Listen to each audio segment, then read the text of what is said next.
Good morning and welcome to the workshop. So what I want to talk to you today is about this particular formation here. So what you can see is the start of a new station throat that I'm building. This was intended to be a proof of concept, but then I realized with some help, if it turns out to be successful, then I can just use it. And if it's not successful, then I'm back in the same position I was. But there's a possibility that it's good enough the first time round and I don't need to do it again. So as you can see, I've started adding extra plastic timbers around to help support a more continuous layout. So it's just a normal turnout here. And then this thing here is the subject of discussion. So I'm going to turn you around and give you some context. This is the station throat for a layout I'm thinking of building. So there are platforms going to be here and they come down. Over here is an engine shed and like a water and coaling area, and all these lines kind of converge down back out to the countryside. And it's based quite heavily on Holborn Viaduct, and in fact you might have caught it down here. This is the 00 gauge Holborn Viaduct throat. It will be soon discarded. One of the things switching from 00 to 2 mil means is that I can use points which are much more shallow. So the ratio of the average pico point is about 1 in 5, 1 in 6, which means the diverging angle for every 5 units this way, it's 1 unit that way. It's called a right angle measurement. So like that. Yeah, and that provides the angle. On the prototype, that's incredibly rare. You wouldn't get a 1 in 5 turnout unless you were in like a dockyard or somewhere that very, very slow shunting by very short locomotives. Certainly nothing you'd want to see with anything large, and you'd be heavily speed restricted.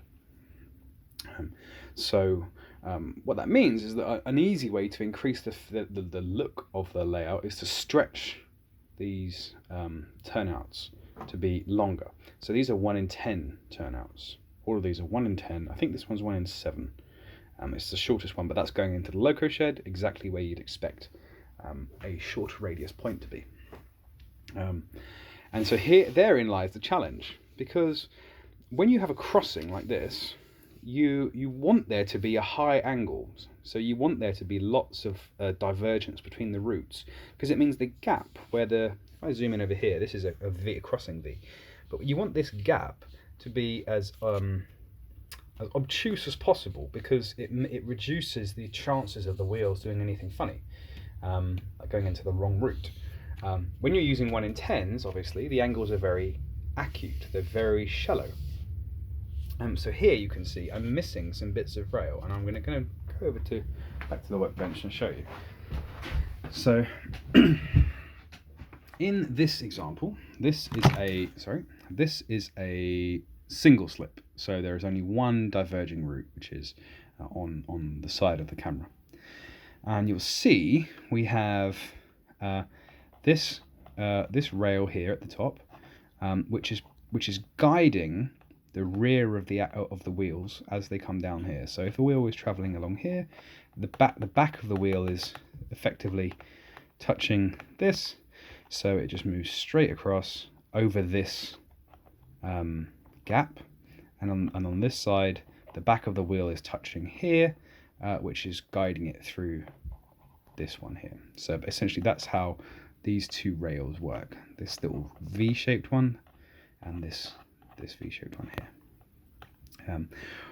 When we have a crossing that's bigger than 1 in 8, there's a big challenge, because this gap here and here and here and here ends up being really quite large, and the relationship between the width of the wheel and the gauge of the wheel and the width of the railhead, it all conspire to mean that no matter how finely you engineer it, there's a high chance that the locomotives are going to derail, or vehicles are going to derail, because this angle is just so shallow. So the prototype actually forbids this kind of fixed crossing, or this fixed diamond. So you can see here we haven't got those extra rails. We've just got the diverging routes on the very outside, and on the very inside we've got the diverging routes. So this rail here is for this diverging route, and these two are also a pair. And then these are the crossing routes, these ones that come in at an angle. They stop here and here. And there's no extra guiding rails. And the reason for that is that these rails here, these straight rails, are movable. So where this is and this is, these shift down at the same time, like a bit like a point, the point blades.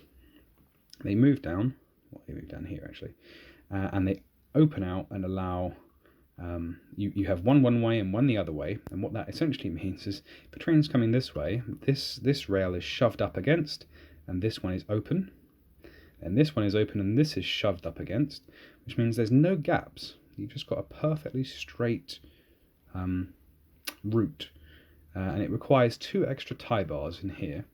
So we've got the tie bars for the main points in the slip here and over here, and then we have 2 extra either side of the center, which pull and push these movable diamond blades to make a route. So I've never done this in 2mm, and I haven't seen an example of it, and I'm sure it's been done, but it's going to be exciting. I'm going to give it a shot. That's what I've been working on.